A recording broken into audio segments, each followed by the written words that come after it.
phone app today. The Inner Voice Show is a dialogue between the host and the listeners about their relationships. This show is not an attempt to assess, diagnose, or treat any mental health or illness condition. Please consult your physician, psychiatrist, or psychotherapist for personal matters.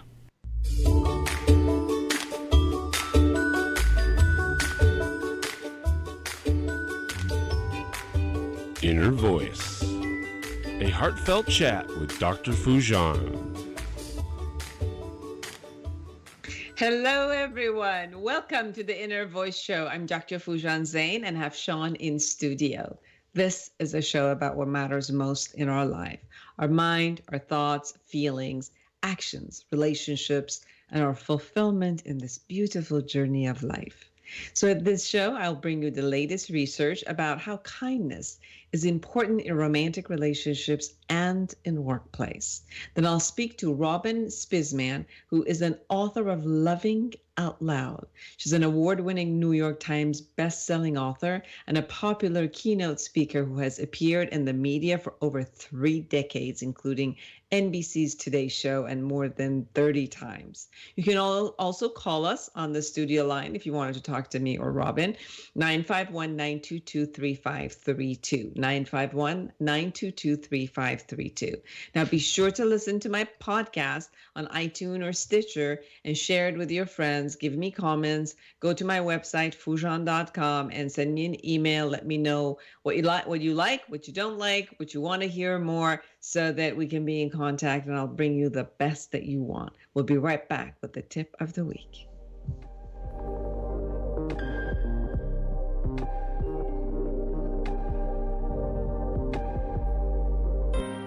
Hello, I'm Dr. Foojan, and I have great news for you. I'm offering a special time-limited offer to anyone who's interested in online therapy or coaching sessions. I've developed the awareness integration model, which allows in only 12 weeks to raise your self-esteem and confidence and let go of your thoughts and emotions that produce depression and anxiety for you. So call today to schedule your online session and save $600. Call me today at 818-648-2140. That's 818-648-2140. Or go to www.foojan.com.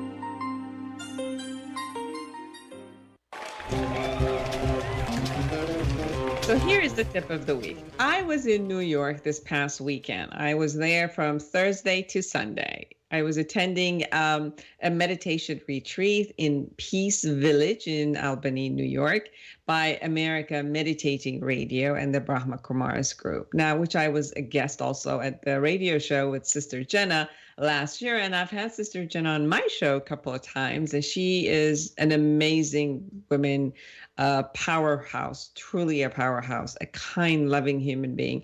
And she's got amazing, also America Radio, and amazing meditations that you should all listen to.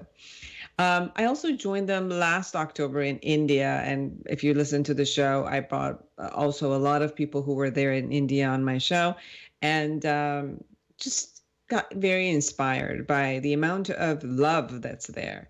And it's even this weekend when I was there, it's like it is such a joy when you experience humanity at its finest. People sharing their service, their love, their joy, and wisdom together.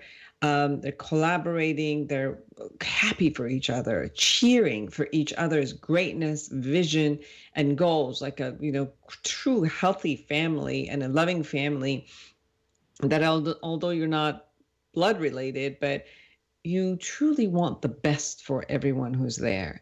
We intended for all to be great and for all of their greatness and whatever their vision was. And this type of a support that shows up when we are together for everybody else, and it comes back.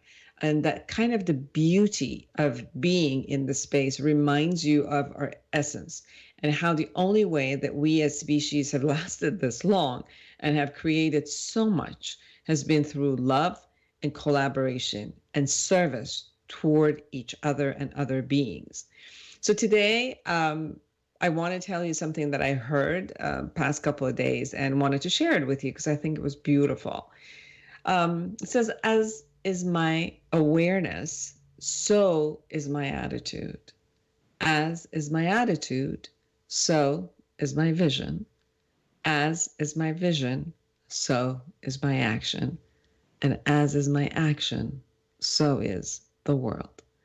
So may you be showered with love, grace, joy, and may you radiate and share them with the rest of the world. And I really wish for you to give this blessing to yourself and give this blessing or any blessing that you want to people who you love, to your neighbors, to the people in your community and people around the world, so that knowing that you also feel good when you are being blessed and blessing other people. We'll be right back with the latest research on kindness.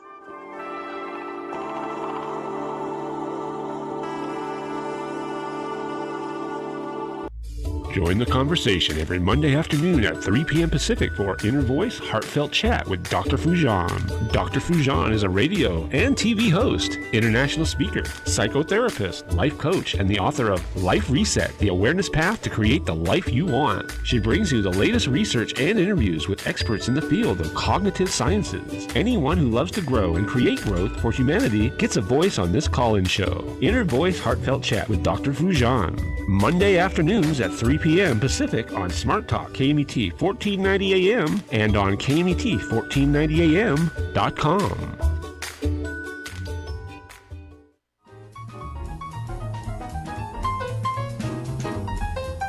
So the research number one of the top qualities that we look for in a long-term partner is kindness, according to a new research by Swansea University. In a paper published by the Journal of Personality, researchers had over 2,700 college students from across the globe build themselves an ideal lifelong partner by using a fixed budget to buy characteristics. While traits like physical attractiveness and financial prospects were important, the one that was given the highest priority was kindness. The study compared the dating preferences of students from Eastern countries, for example, Singapore, Malaysia, and Hong Kong, and Western countries such as the UK, Norway, and Australia. Students were given 8 attributes they could spend mate dollars on. So one was physical attractiveness, good financial prospects, kindness, humor, chastity, religiosity, the desire for children, and creativity. While there were some differences in behavior between Eastern and Western students, there were also some remarkable similarities. So people typically spend 22 to 26% of their total budget on kindness, and large parts of their budget on physical attractiveness and good financial prospects, while traits like creativity and chastity receive less than 10%. The research team also found some interesting sex differences. Both Eastern and Western men allocated more of their budget to physical attractiveness than women, while women allocated more to good financial prospects than men. So looking at every cultural group allows us to test the idea that some behavior are human universals. So if men and women act in a similar way across the globe, then this adds weight to the idea that some behaviors develop in spite of the culture rather than because of it. So the results also showed a difference in the partner's desire for children, which was a priority only for Western women. So they think that this may have something to do with family planning, said the researcher. In cultures where contraception is widespread, a partner's desire for children may predict the likelihood of starting a family. In contrast, in cultures where contraception use is less widespread, having children may be a natural consequence of sex within a relationship, making actual desire for children kind of less relevant. But it appeared that no matter what, men, women across the cultures, Eastern or Western culture, kindness had the highest amount of investment, let's say, that partners wanted to have in the other one. Now, the second study is about small gestures of kindness by employers can have big impact on employees' health and work performance, according to an international team of researchers. The team of researchers at Penn State specifically examined the effects of employers enhancing the lunches of bus drivers in China with fresh fruit and found that it reduced their depression among the drivers and increased their confidence in their own work performance. So an ultimate solution to improve worker performance and health could be a big pay raise or reduce workloads. But when those solutions are not feasible, they found that even small offerings can make a big difference.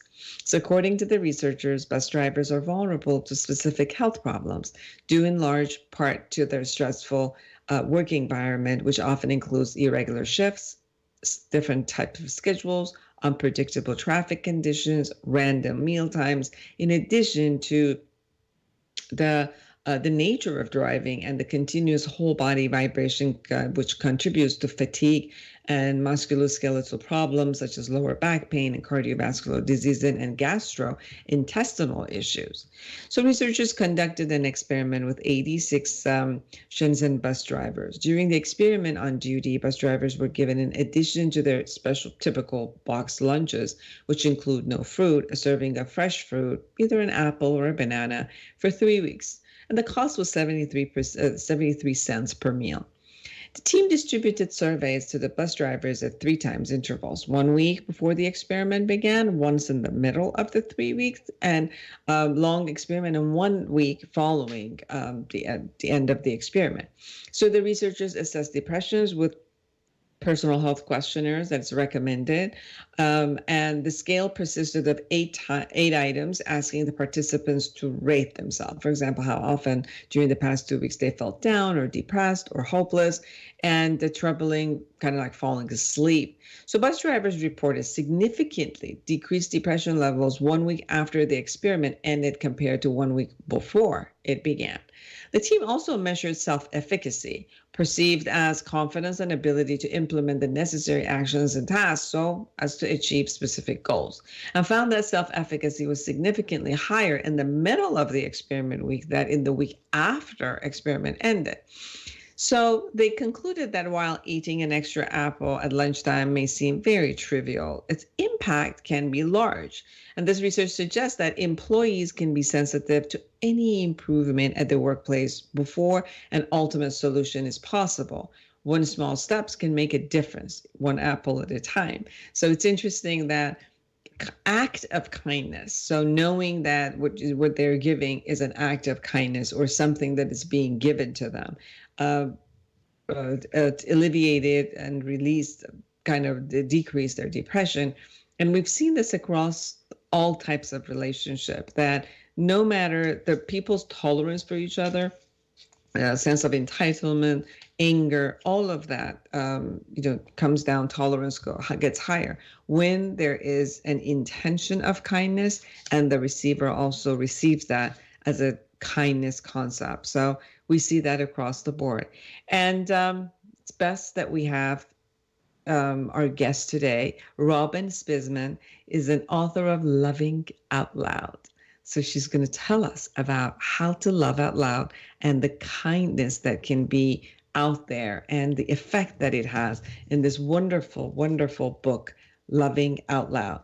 She's an award-winning New York best-selling author, popular keynote speaker who has appeared in the media for over 3 decades. She's a popular guest, appearing often on NBC Today's Show, and Robyn's timely giving tips and consumer suggestions have also been heard around the country. Her books and ideas have been featured on CNN, MSNBC, Discovery Channel, Talkback Live, Good Day New York, Larry King Online, ABC, NBC, CBS, and Fox affiliated stations.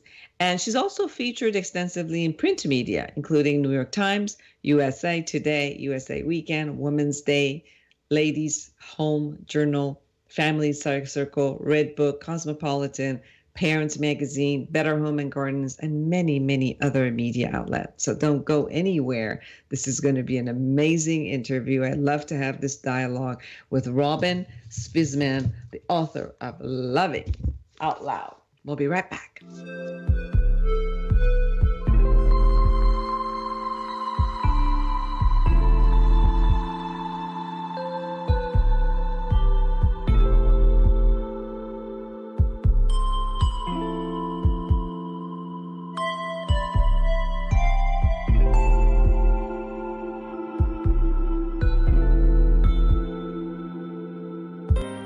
Hello, I'm Dr. Foojan, and I have great news for you.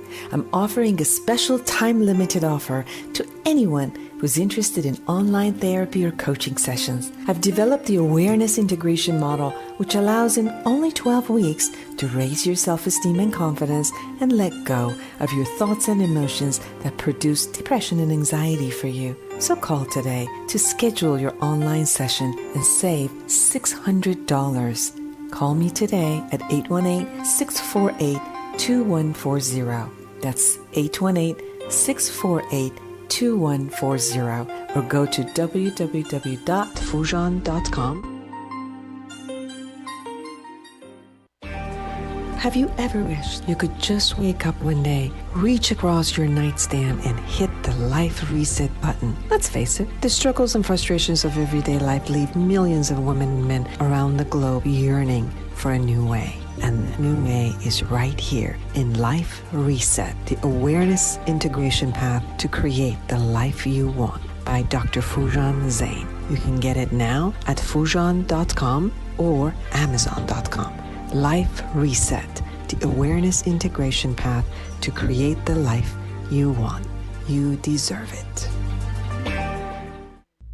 Join the conversation every Monday afternoon at 3 p.m. Pacific for Inner Voice Heartfelt Chat with Dr. Foojan. Dr. Foojan is a radio and TV host, international speaker, psychotherapist, life coach, and the author of Life Reset, the awareness path to create the life you want. She brings you the latest research and interviews with experts in the field of cognitive sciences. Anyone who loves to grow and create growth for humanity gets a voice on this call-in show. Inner Voice Heartfelt Chat with Dr. Foojan. Monday afternoons at 3 p.m. Pacific on Smart Talk KMET 1490 AM and on KMET1490AM.com.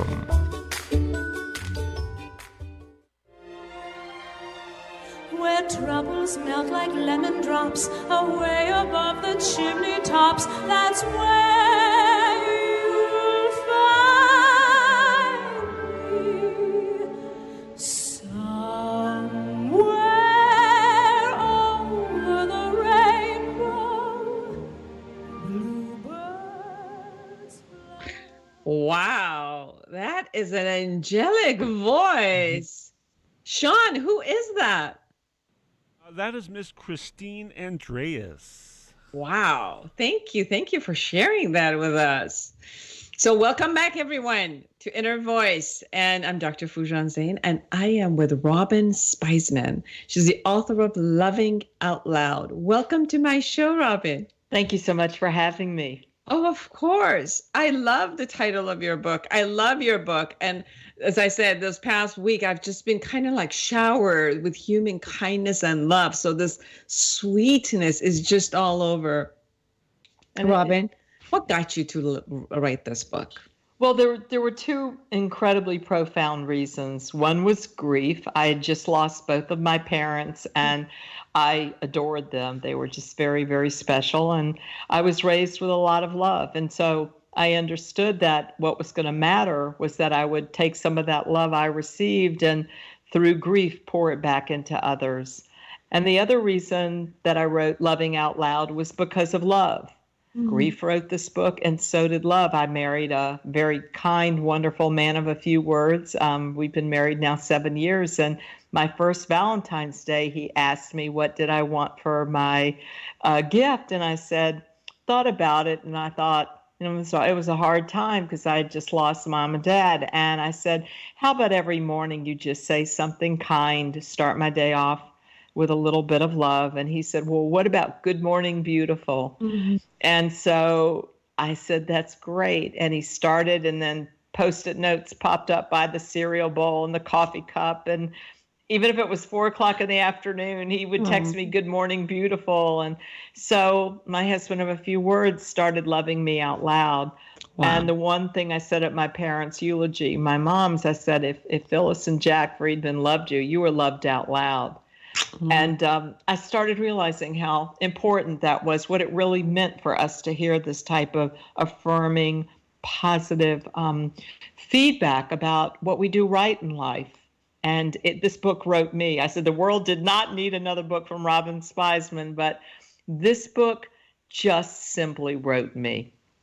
And it's so important, Robyn, because when we are left in our own world, our minds usually gets nasty after a while because it's trying to find all that it's dangerous out there and what's not working and let me figure out how it's working. So it's always either disciplining us or disciplining the world somehow. So on a natural level, we're not really being loving out loud, even to ourselves. So it is so important to take the time and express, like put ourselves into the mode of love and see the beauty and express the beauty so that it can be contagious around, because the other part of the anxiety is also pretty contagious to all of us.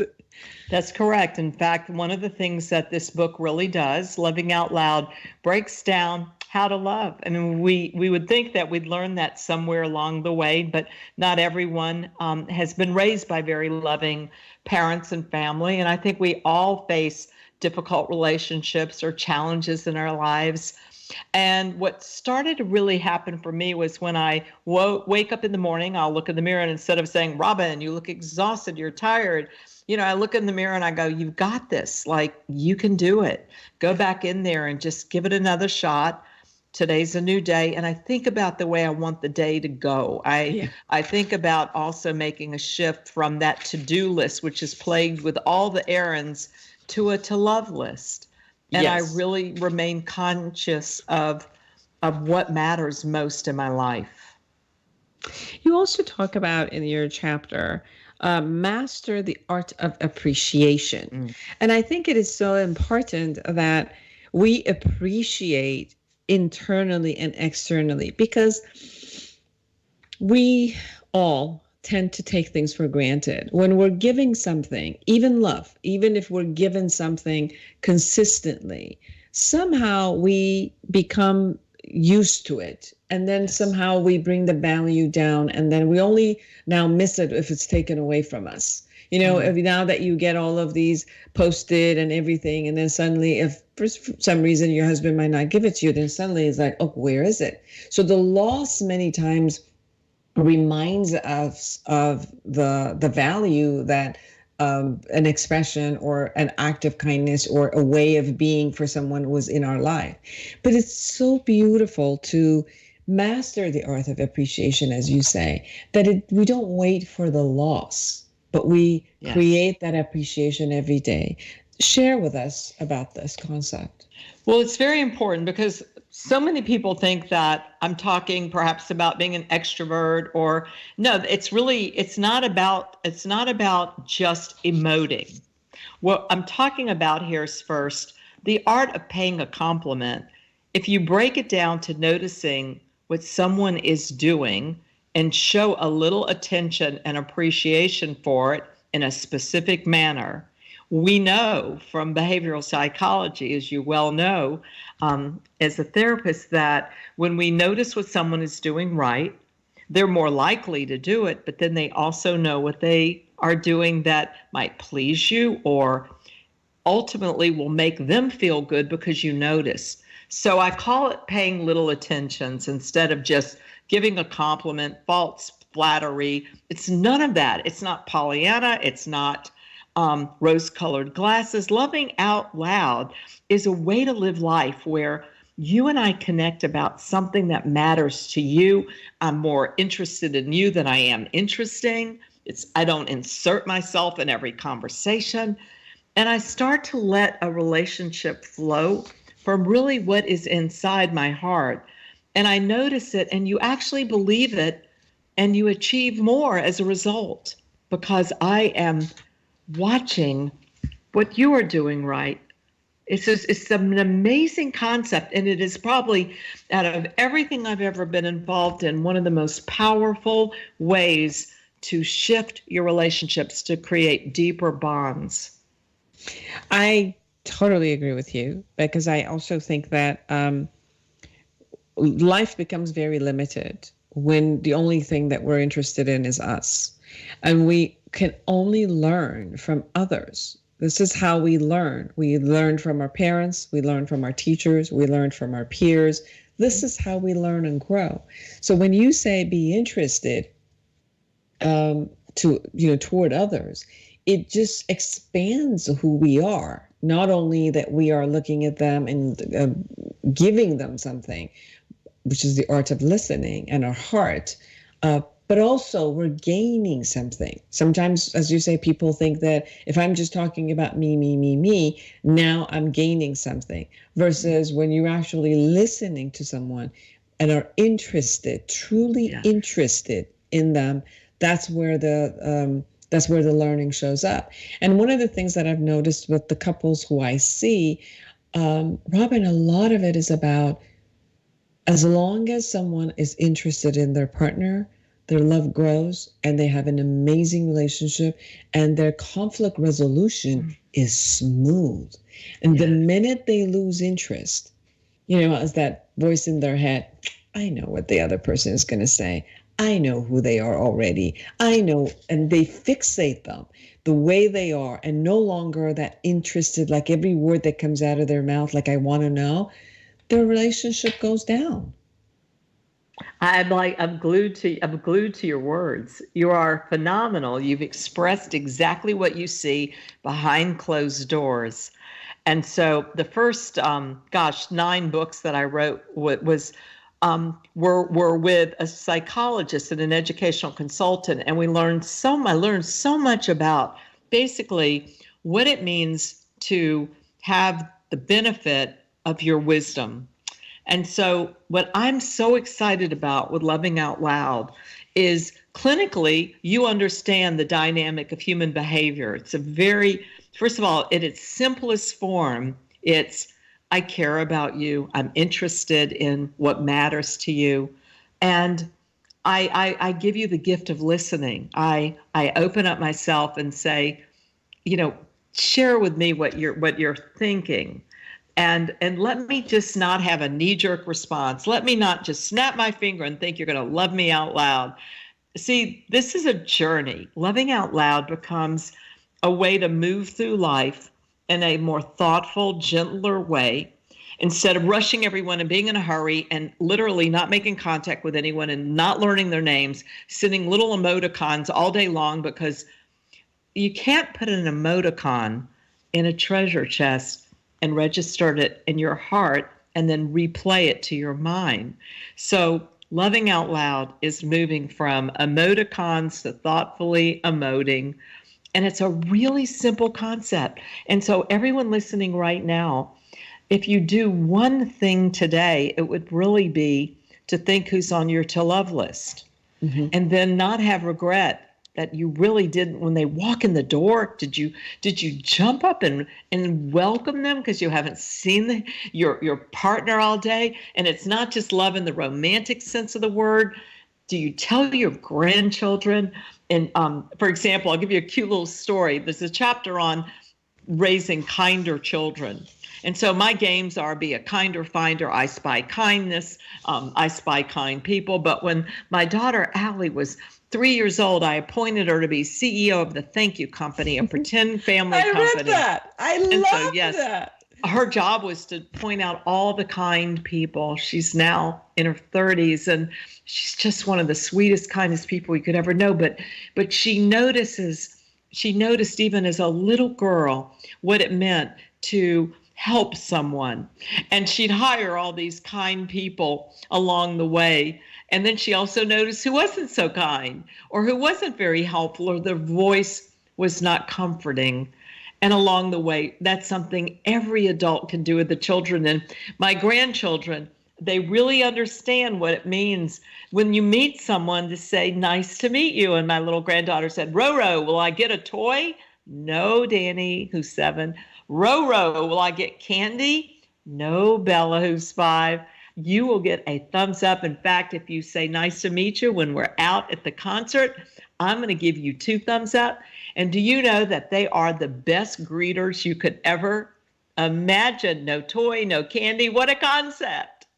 Yes. So that's Loving Out Loud on all fronts. And one of the things that you're saying, which I really love, which is, it's not that we're not going to give rewards, but rewards don't have to be always something that is monetary. That when the reward is connection, when the reward is love, when the reward is kindness, when it's something you receive from another human being, which, creates this type of a bond, that is the utmost level of reward that you can.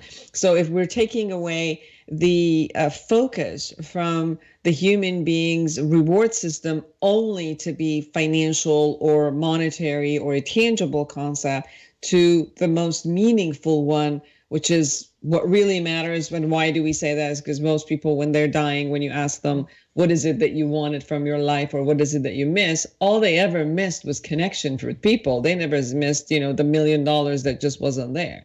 So you're saying that knowing that that is so valuable, we don't need to wait until we're dying to get this. We can insert it at every moment, even into the way that we bring disciplining and teaching our children, that the utmost level of value goes into kindness and love. Exactly. And I think that loving out loud becomes a way not to create false expectations or make someone be someone they're not. It's a way to connect. And you said the word earlier, this is about connection. The entire thing is about how you make me feel, how I make you feel. And are we connected where you just get me? It's not that you even read my mind. You just understand if I'm not at my best self, how to bring out the best in me, or how not to immediately judge me or make me feel like, wow, I'm misunderstood. See, we're trying to avoid feeling isolated. We're trying to put ourselves on a guest list on a higher level in life, whereas we are so in tune to each other that if you don't call me for 5 days, instead of being upset, I ask, are you okay? Is everything going all right? I missed you. So we stop making everything so personal and about us, and we start going, what's your story this week? How are you doing? Everybody's got a story. And if you look at me right now, you're going to think, oh, she's the New York Times bestselling author, or this or that or whatever. Everybody gets hit in life. Everyone has challenges.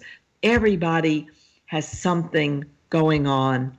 When it's good, let's share it. When it's not so good, learn to ask for help, and never think that you can't make a difference in someone's life, or you're bothering them, or you're, reach out, and really make a difference. Let someone know, even when it's difficult and you feel awkward, let them know you're thinking of them. They might be going through a very, very difficult time.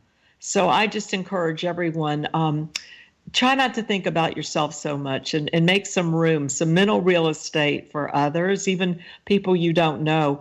And it's magical. It really is. It is magical.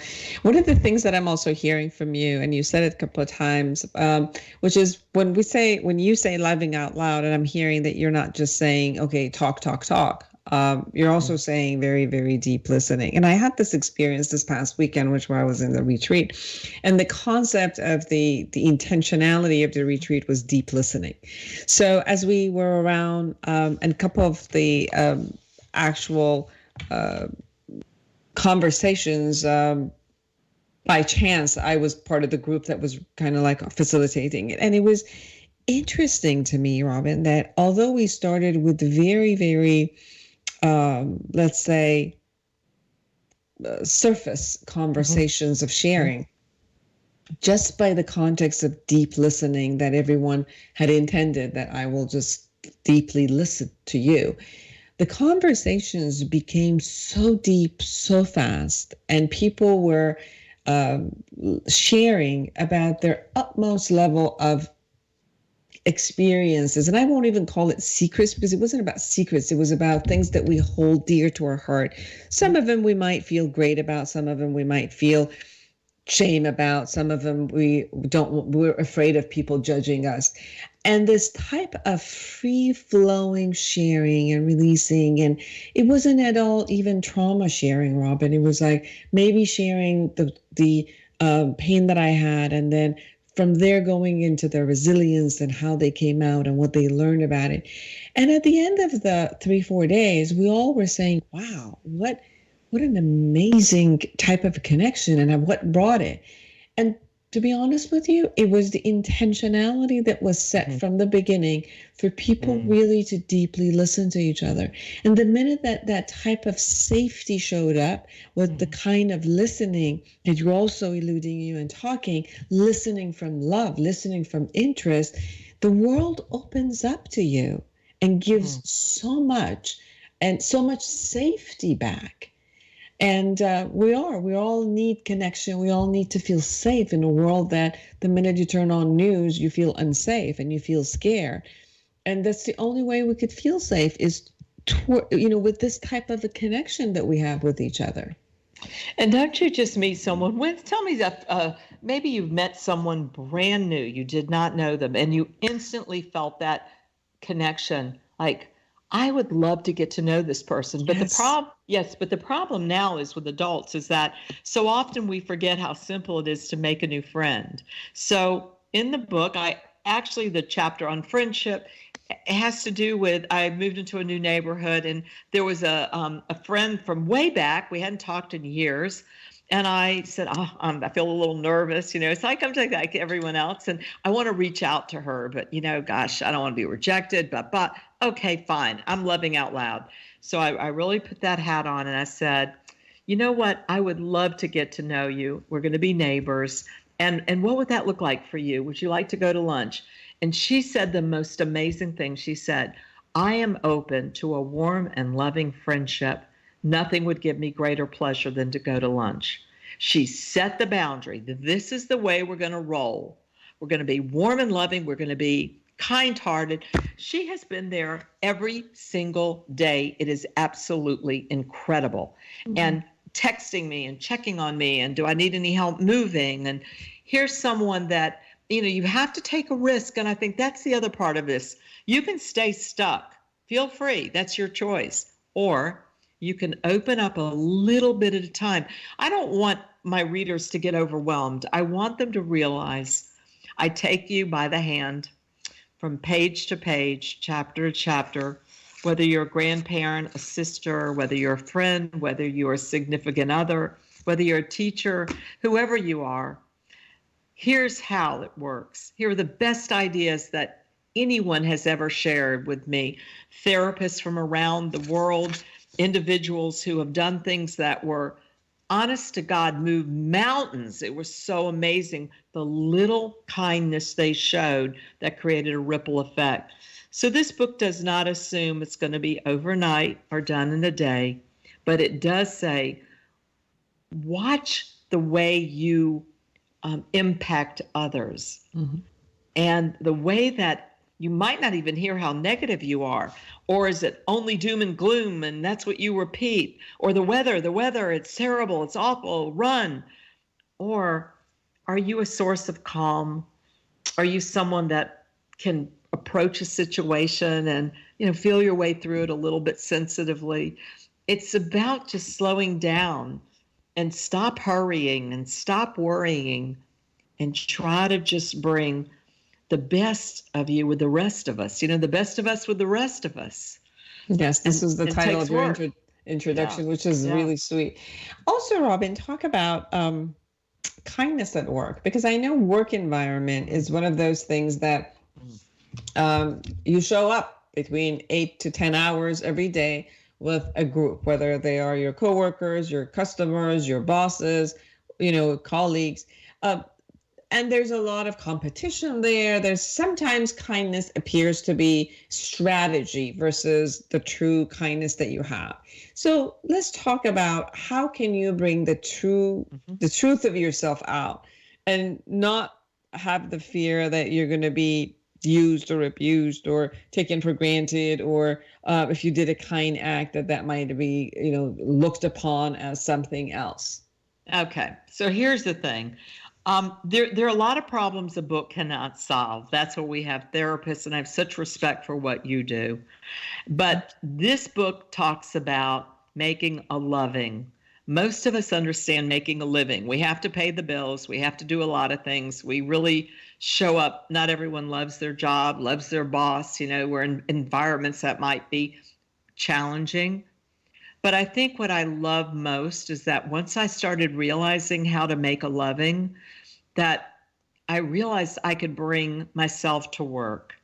And when I go to a job and I embrace the part of me that feels alive, whether you sing out loud, whether you love out loud through cooking, baking, gardening, whatever you do that is your work, whether you're a doctor, a physician, a nurse, whether you're a teacher, the guidelines are not there. No one gives us directions on how to love, how to work. So what happens when we look at work in a more meaningful, purposeful manner? We actually feel more validated. Yes. And if the job you're doing does not touch that part of you or allow you to express that, think about going back into your workplace and starting a committee of thoughtfulness. I had a really interesting thing. I was doing a book signing last month, and a woman came in. She had taken her lunch hour from an enormous company in Atlanta, and she came in and she said, "Robyn, we need this book. We need this book at work. No one is nice. No one is kind." She said, "They're okay," but she said, "I don't even know if we make eye contact. You know, we go straight into our cubicles. It's a financial company, and we go straight to work." And she said, "I want to start something." And I said, "Okay, what are you going to do?" She said, "Well, what do you think?" I said, "Well, could you even start a book club or lunch and learn?" She said, "Yes, there's actually a book club." And she said, "Oh, we're going to read your book." And I said, "Great." So she bought enough books for the table, and she said, and I volunteered to come, and she said, "Robyn, I got this." She said, "We're going to go around the table and just first start by what we love." I said, "Well, what do you love?" She said, "Well, I love my fiance." And he walked in the room, he like hugs her and he says, "She is the most amazing person.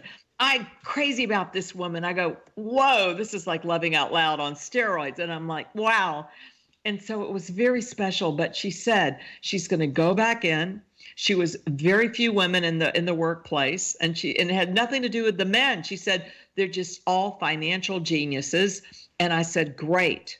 Then talk about how the making a loving has nothing to do with money. You can make more money if you make a loving, and you understand your customer, and you understand how to serve your client. And when they're going through a hard time, how to truly show up. And truthfully, people are more profitable when they're purposeful. It's a fact." Very much. Getting purposeful is really what Loving Out Loud's about. Yes, and even customers go back, even if the products are exactly the same, they will choose loyalty and will go back to a merchant or someone who's selling whatever the product is, plus love and kindness, and they feel cared for. Yes. Definitely, it's shown very much in every area, whether it's work, it's in family, in raising children, in obviously in romantic relationships, that is the cornerstone of all of that. And then loving yourself out loud also, because that's part of what you were talking about. And how do you talk to yourself in that way, which also is probably the first thing. Like, you couldn't be nasty to yourself and then be loving toward others. That would not go very well. So I would also assume, based on what you're sharing, is that the person have to do that to themselves consistently, fill themselves up, and then, be in the space that they can offer to others. So in your book, how do you suggest for a person to start with a loving out loud toward themselves? Well, it starts one day at a time. And so tomorrow morning, let's just say today is done. Tomorrow morning, wake up. And before you get out of bed, think about your mantra. I got this. I'm going to make it a great day. And what happens is your thoughts start to follow. And when you look in the mirror, and find what's right. I mean, if you focus on right, even one little thing, instead of saying, "Oh, my hair looks awful. This is this, things are, tough, hard." It's really about starting your day off. And I have a routine. I drink coffee out of the same mug a friend gave me literally 10 years ago every morning. It says, "Trust the process. Don't hurry. Don't worry." And it just is really my mantra. And that cup of coffee just like resets me in the morning, one cup. And I think to myself, how fortunate I am to be sitting in a home with that roof over my head. I drink the coffee and I just have a little routine where I feel safe and blessed and I got this and take on the day. And these little things, and then I make a phone call. I usually call, and when my mom was alive, I would call my mom every single morning. And every single morning we said the same thing, but it was every single morning. And I call my daughter every single morning. I text my son. I think what it is just staying in touch to what matters. And here's the most profound thing I think that I can think of right at this second to share. And that I interviewed a very well-known physician who had taken care of just thousands of individuals. And I said to him, how do you want to be remembered? And he said, above all, I hope they say I was a good listener. Mm-hmm. And I thought, what clarity. How do you want to be remembered? I want to be remembered that I loved everyone out loud, that whether I knew you or not, that I made you feel like you counted. You're not invisible. You matter. You are as important as everybody else around you. I hope that that's how I'll be remembered. And I think Loving Out Loud does that right now. Call someone, apologize, it's not just the higher road. It's really kind of the only road. If you want to get things back on track, you've got to decide, do you want to be right or do you want to be happy? And so I have a lot of lessons in this book. I am so grateful to New World Library for publishing it and for Donna Markova, who wrote Random Acts of Kindness. This was like my dream forward, that the author, the world-renowned Donna Markova, PhD, who said that random acts of kindness count decades ago. And she wrote this forward and began it with, I wish I had written this book. I am so glad that Robyn Spizman did. We are living through a time when all the king's horses and all the king's men are shouting cruel things that are ripping apart the social fabric that holds us together. And then she went on to say how LOL used to mean, laugh out loud or lots of luck. But now it has a deeper meaning, just like you said in your retreat, a deeper meaning, a more connected life. There's more beauty around you. You will notice it and you'll take in the hard times, I think, more softly, because you will be surrounded by individuals who love you back the way you have loved, but you must go first. If you want to see a change happen, you have to dive in, stick to it, and go first, because habits, they die hard and they change slowly. So you just got to trust it. The other question that comes, which is, when you are loving out loud and you don't get the response that you expect, let's say someone either rejects you or they ignore you or they actually fight with you or any of those. It could be your children, it could be at work, it could be your partner, any of those. What is your suggestion at that moment where you feel like you've put yourself out and it wasn't received? I'm not even talking about getting it back. I'm just saying it wasn't received. Okay, Share that with is us. best question ever, because it's going to happen. Yep. Okay, it's going to happen. Yep. You're going to be the sweet, kind person. You're going to do something really nice. You're going to go farther than maybe you even wanted to, and someone's going to think you are just too nice. They're Fake. going to too nice. You're right, exactly. And what's going to happen is you have a choice at that minute.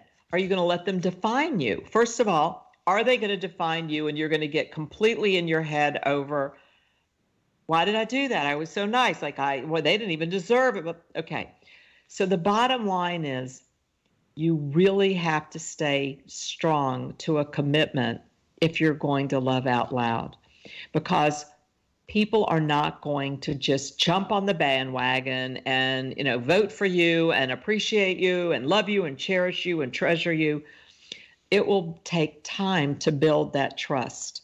So what I try to do in the beginning, if I'm not received in a manner that really makes me feel authentic, like because I was really genuine in sharing that kind feedback and someone took it so wrong.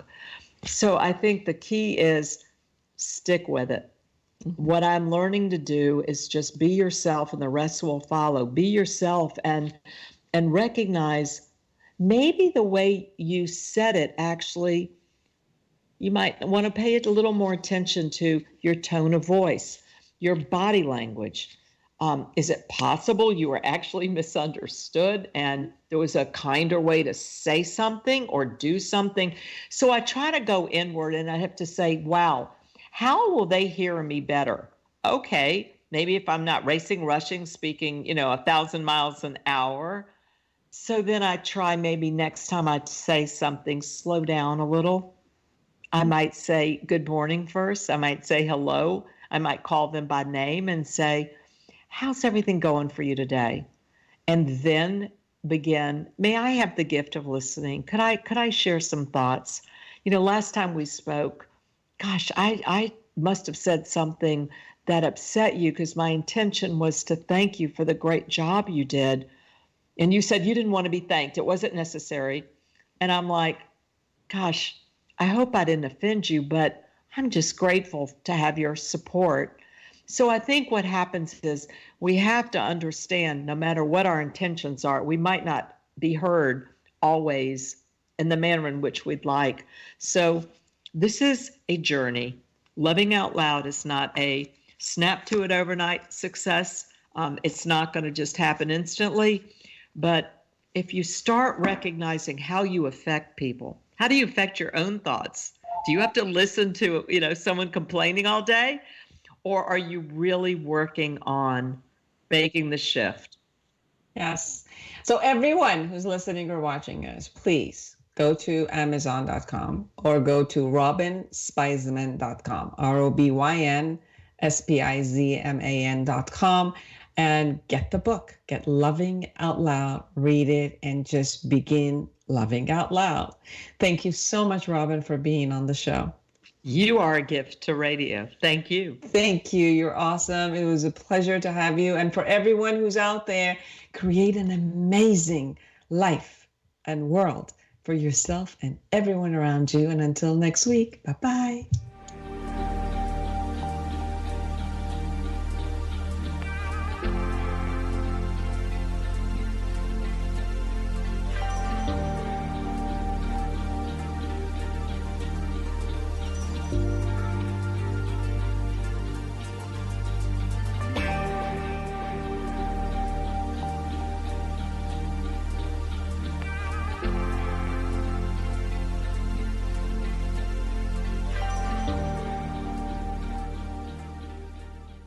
The Inner Voice Show is a dialogue between the host